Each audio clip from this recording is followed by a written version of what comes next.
네, 저는 콴다일로의 중등부 영어과에 속해 있는 클레어 노선호 강사라고 하고요. 저는 마지막으로 저희 글로리아 선생님과 앞에 남혜원 선생님께서 저희 학원의 굉장히 훌륭한 프로그램에 대해서 설명을 잘 해주셨기 때문에 그 프로그램을 아이들이 완주를 하기 위해 어떻게 밀착 관리를 할 것인지에 대해서 간략하게 설명드리도록 하겠습니다. 일단은 가장 보편적인 얘기는 먼저 드리자면요. 첫 번째, 매 수업마다 저희가 데일리 테스트로 단어, 리뷰 테스트로 독해랑 문법을 점검할 건데요.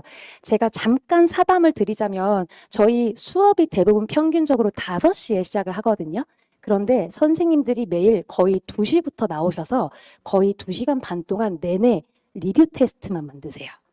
그 말은 즉슨 아이들이 수업에서 배운 내용을 제대로 점검할 수 있는지 선생님이 아이들의 눈높이에서 계속 연구를 하고 이 친구의 실질적인 실력 함양을 위해서 계속 노력한다라는 뜻이거든요. 그리고 두 번째는 당연히 당일 피드백. 저희가 클리닉 항상 진행하고 있고요. 아까 글로리아 선생님 말씀하신 것처럼 월요일부터 일요일까지 계속해서 그래서 이제 제 시험 완벽하게 관리될 수 있는지 점검하고 있고요. 그리고 세 번째로는 소통. 저희가 뭐 제시를 보면 제시를 본다. 오늘 이 수업에서 이런 내용이 부족했다. 앞으로 이 친구는 이런 게 더 좋을 것 같다 하는 식의 방향성도 안내를 드리고 당연히 테스트 결과, 숙제 어떤 수행도 같은 것들도 자세하게 안내 드리고 있습니다. 그럼 이거는 이제 대부분의 모든 학원이 다 진행을 하는 거잖아요. 그럼 저희가 자신 있게 말씀드릴 수 있는 콴다일로 내에서의 수준별 맞춤 케어. 자, 저희는 두 가지. 첫 번째, 학생의 세부적인 목표, 그 다음에 두 번째, 그 학생이 가지고 있는 약점을 연구해서 밤마다 조금 차별적인 관리를 진행하고 있어요. 그래서 일단 첫 번째, 단어부터 말씀을 드리자면 단어 교재는 시중에 있는 교재도 그렇고 저희 연구소에서 나오는 교재도 그렇고 엄청나게 많은 인력과 시간을 투자해서 만든 굉장히 고퀄의 교재입니다. 그 교재를 딱 한 번만 쓰고 끝내면 아쉽잖아요. 그렇기 때문에 체계적으로 다회독을 해서 이 친구의 단어 실력을 정말 기본 베이스에서 마지막에 완전 고급까지 끌어올릴 수 있도록 하는데요. 제가 이제 계단형으로 말씀을 드리고 제목은 에스컬레이터라고 해놨습니다. 에스컬레이터 한번 올라서면은 멈추지 않고 쭉 이렇게 올라가게 되잖아요. 그래서 첫 번째 기본, 두 번째 확장, 세 번째는 심화입니다. 제가 이렇게 두 단계를 나눈 건 저희가 이제 중위권 또는 상위권 이렇게 보셔도 되는데 일단 중위권 시작점은 표제어 정확하게 알고 있느냐, 표제어를 적용한 예문을 확실하게 해석할 수 있느냐 이 두 가지를 점검하고 두 번째 아이들이 가장 어려워하는 품사. 이 단어가 형용사형인지 명사형인지 이거부터 꼼꼼하게 들어가야 되고요. 세 번째는 다의어. occupation이란 단어가 차지 점령이란 뜻도 있지만 직업이란 뜻도 갖고 있다는 걸 1번 뜻도 외우고 2번 뜻도 외우게 해서 확실하게 점검을 한 뒤에 상위권으로 갈수록 이제 도약형 첫 번째 파생어. 그럼 해당 단어가 있으면 이 단어의 명사 형태, 동사 형태, 형용사 형태, 부사 형태를 다 점검을 하면서 제대로 변형을 할 수 있는지 확인을 하고요. 두 번째, 패러프레이징을 위해서 유의어, 반의어를 수업 시간에 계속해서 물어봅니다. 이 단어에 같은 말 단어 또 뭐 있어? 무슨 스펠링으로 시작하는 또 반의어 뭐 있어? 이런 식으로 물어보고 특히나 상위권 친구들은 집약적으로 효율적으로 공부를 해야 되기 때문에 절대량을 반드시 늘려주셔야 됩니다. 아이들 요새 대부분 친구들이 단어 100개 외우는 것도 정말 힘들어 하거든요. 그러니까 자기의 리밋을 자기가 이미 세워버려요. 근데 이 리밋을 깨고 넘어서야 진짜 영어 실력이 늘어나거든요. 그래서 상위권 친구들은 반드시 단어량을 폭발적으로 공부할 수 있게 학습을 시키고 있습니다. 두 번째로는 저희가 수업 시간에 다루고 있는 문법 그리고 독해에 대해서 간단히 말씀을 드릴 건데요. 저희 교재에 정말 잘 나왔거든요. 정말 자랑할 수 있고 어디서도 이런 교재는 구할 수 없다라고 지금 자부하고 있는데 그 양질의 교재를 가지고 그냥 피상적으로 다루고 끝나면 아쉽기 때문에 정성을 담아서 제가 키워드를 강조하는 건 정성을 담은 수업, 코칭입니다. 일단 첫 번째로는 그래머도 마찬가지로 제가 상위권, 중위권으로 나누는데 그 친구들은 사실 이 사이 어디엔가에 속해 있을 수도 있어요. 그래서 먼저 왼쪽에서 그냥 오른쪽 순으로 편하게 말씀을 드리자면 상위권 친구들은 기본적으로 문법 개념은 어느 정도 다 인지가 되어 있지만 특정 문법 내에서도 부족한 게 콕콕 이렇게 찝혀서 나올 때가 있어요. 그래서 첫 번째, 본인이 어떤 단원의 어떤 부분이 부족한지 자기 자신을 스스로 알아야 되고 그 약점을 보완할 수 있도록 이걸 끊임없이 지적을 해줍니다.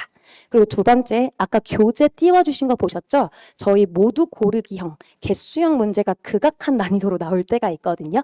이것을 상위권 친구들은 OX 표시를 한다던가 아니면 근거를 간단하게 서술한다던가 이런 식으로 무한 훈련을 시키고 세 번째, 가장 중요한 조건부 그리고 단어 변형형의 영작이 들어갑니다. 그러니까 아까 단어에서 패러프레이징이 굉장히 중요하다고 말씀드렸잖아요. 파생어도 굉장히 중요하고 그래서 그것들을 다 적용시키는 게 상위권의 과정. 그럼 이제 같은 교재로 중위권 친구들은 어떻게 들어가냐? 첫 번째, 핵심적인 어법들은 반복을 시키고요.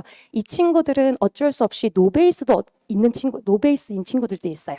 그러면은 저희가 소위 말하는 백지 테스트 같은 거 개념 점검 당연히 들어가고요.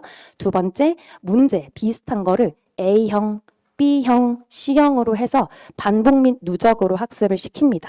그리고 이제 제 수업에서 특히나 강조하는 건 모든 문제를 다 분석하는 거예요. 저는 실례로 수업 중에서 50문제면 50문제를 다 프로젝트에 이렇게 띄워주고 싹 다 하이라이트 빨강색으로 그리고 근거 쓰기 이런 식으로 분석을 시키고 있고 사실 상위권 친구들은 알아서 잘하지만 중위권 친구들은 사실 뭐부터 필기를 해야 될지도 모르는 친구들이 있거든요. 그래서 정말 친절하게 하나 알려줍니다. 그리고 세 번째, 이 친구들은 아직 영작이 익숙하지 않아요. 그래서 대표 구문을 예를 들어서 분사 구문이 나왔다. 그럼 분사 구문을 적용한 영작 문제 10개 이런 식으로 그날 바로 그 구문을 배웠던 거를 문장 속에 적용시켜서 문장을 써볼 수 있게 가장 좋은 방법은 1번 문장을 먼저 읽어보고 2번 거꾸로 그 문장을 영작해보는 거예요. 이런 식으로 진행이 들어가고 있습니다. 세 번째로는 독해인데요. 독해는 상위권 친구들은 이미 내용은 잘 파악하고 있기 때문에 첫 번째, 논리 독해를 할 수 있는지 그다음에 두 번째, 본인이 수능 유형 중에서도 가장 취약한 영역 예를 들어서 빈칸 추론 3점짜리 문제는 꼭 2개씩 틀린다더라. 순서 배열 문제 중에 꼭 하나는 틀린다더라. 이런 식으로 고난도 또는 고득점의 유형을 집요하게 파고들어서 계속해서 리뷰 테스트를 통해서 아이들의 실력을 굳히기 단계로 들어갈 거고요. 가장 중요한 건 세 번째, 본인이 직접 지문을 가지고 이 문제가 주제형으로 나왔지만 학교 선생님은 어떤 식으로 변형을 할 수 있을까? 아니면 내가 학교 선생님이라면 어떤 식의 내용을 조금 더 덧붙여서 시험에 낼 수 있을까를 연구를 시켜요. 그래서 이 단계에서 학교 선생님들이 AI 툴 많이 활용하시잖아요. 그래서 아이들한테도 어떤 식으로 AI 툴을 이용해서 문제를 변형할 수 있는지 너네가 스스로 연구해봐와 같은 꿀팁을 수업 시간에 전수를 해줍니다. 그럼 중위권 친구들은요, 일단 이 친구들은 문장을 완벽하게 정확하게 이해하는 능력이 약간 모자라요. 그렇기 때문에 첫 번째, 구문 독해가 제대로 이루어지고 있는지, 그래서 문장을 전치사 하나하나의 뜻도 제대로 살리면서 정확하게 해석하고 있는지를 먼저 점검하고, 두 번째, 이 친구들 아직 어휘력도 부족하잖아요. 그래서 본인이 모르는 단어가 나오면 그 문장을 약간 날리는 경향이 있어요. 그래서 그 문맥상에서 이 단어가 어떤 의미로 해석될 것 같아? 라는 추론형, 단순히 문장 해석만 그치는 게 아니고 본인이 추론을 할 수 있는지 여기부터 시작을 하고요. 그리고 세 번째는 각각의 문단마다 핵심적인 키워드가 뭘까? 그리고 이 전체 지문을 읽었을 때 너는 이걸 한글로 어떻게 요약할래? 이런 것들을 물어봅니다. 이 과정이 상위권으로 가면 전부 영어로 쓰는 조건부 영작으로 바뀌는 거예요. 이렇게 해서 조금 더 꼼꼼하고 세부적으로 수업을 들어가고 있고요. 그 다음에 세 번째, 클리닉. 아이들이 결국엔 학원에 와서 본인만의 목표를 이루고 그 다음에 결과가 나와야지 만족을 하고 그게 또 동기가 동기가 되기 때문에 저희가 도약으로의 로드맵을 제시합니다. 그 클리니컬 과정은 정말 간단하게만 설명을 드릴게요. 일단은 아이들마다 맞춤형의 오답 파일링, 그러니까 데이터베이스가 저희도 쌓여야 아이들하고도 상담을 하고 어머님들하고도 상담을 드릴 수 있겠죠. 그래서 상위권 같은 경우에는 어떤 큰 범위 내에서 세부적인 하나하나를 집어서 너는 시제일치가 약하잖아. 너는 수일치가 약하잖아. 이런 내용을 집어낼 수 있고요. 그 다음에 중위권 같은 친구들은 사실 한 번에 두 마리 토끼를 잡을 수는 없어요. 그럼 저희가 조금 더 세부적으로 이번 분기에서는 우리가 문법 개념을 정확하게 익히고 적용시키자. 다음 분기에서는 우리가 이걸 가지고 독해에 적용시키자. 그리고 또 다음 분기 가서는 독해 수능 유형 중에 빈칸 추론을 공략하자. 이런 식으로 세부적인 방안들을 제시해 주도록 하겠습니다. 그리고 두 번째, 성향과 상황을 고려한다고 써놨는데요. 성향은 요새 아이들이 쇼폼 시대잖아요. 집중력이 많이 떨어져요. 그래서 수업이 저희가 2시간 반짜리도 있고 4시간짜리도 있고 좀 다양한 편인데 그 사이사이마다 아이들의 집중력을 최대로 발휘할 수 있는 시간대에 가장 효율적인 수업의 내용을 제공하고 집중력 떨어질 때마다 뭔가 동기부여하는 조언을 준다던가 아니면 정말 개인적인 썰을 푼다던가 이런 식으로 환기할 수 있는 시간도 주고 상황이라는 것은 아이들이 요새 중위권 친구들도 사실 영어만 공부할 수가 없어요. 수학도 바쁘고 뭐 과학, 국어 너무 바쁘잖아요. 그렇기 때문에 중위권 친구들한테 영어 200문제 풀어와 하면 영어를 포기해버려요. 그래서 적당한 양, 본인이 소화할 수 있는 양. 제가 저희 반 친구들한테 들으니까 숙제를 하느라 새벽 2시 반에 잔다는 거예요. 평소에. 근데 그 친구들이 영어를 완벽하게 잘하는 친구는 아니거든요. 그래서 제가 그 말을 들으니까 너무 안타깝더라고요. 그래서 바로 어머님한테 전화를 드려서 1번, 새벽 2시 반에 자는 이유가 뭔지, 정말로 숙제가 많아서 그런가요? 2번, 그렇다면 숙제 중에 일부는 이걸 줄이는 게 좋을 것 같아요. 이런 식으로 좀 더 융통성 있게 조절을 해드립니다. 그 다음에 세 번째, 트래커라고 제가 적어놨는데요. 이거 뭐냐면 아이들이 제대로 수업 들을 수 있는지 저희는 한 명씩 가서 봅니다. 이렇게 보고요. 또 교재 제대로 필기되어 있는지도 검사를 하고요. 그리고 세 번째, 이 친구들이 정확하게 하고 있는지를 저희가 끊임없이 체킹을 하거든요.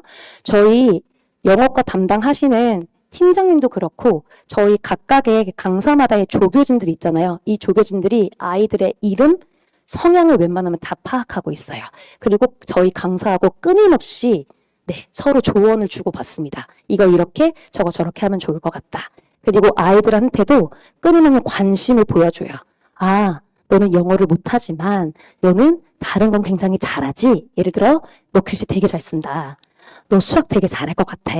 이런 식으로 끊임없는 관심 그리고 당근과 채찍. 어떤 친구는 당근이 필요하고 어떤 친구는 굉장히 단호한 채찍이 필요하잖아요. 이거를 적절하게 조절하고 있습니다. 마지막으로는 친절한 소통. 상호 피드백이라고 적어놨는데 저희는 아이들한테 이렇게 저희가 한 일방향으로만 조언을 해주진 않아요. 저희도 아이들한테 조언을 듣거든요. 그래서 예를 들어서 4시간짜리 수업이다 하면 저희 반 친구가 저에게 선생님 4시간 수업 중에 1시간 정도 지나니까 집중력이 너무 딸려요. 저만 그런 게 아니고 다른 애들도 그러는 것 같아요. 그럼 그때쯤에 선생님이 뭔가 퀴즈를 내서 잘하는 친구들한테 선물이나 간식을 주신다던가 아니면은 앞으로 고등학교를 올라갈 때 도움이 되는 말을 해주시면 좀 더 편할 것 같아요. 이런 식으로 진짜 조언을 제가 들어요.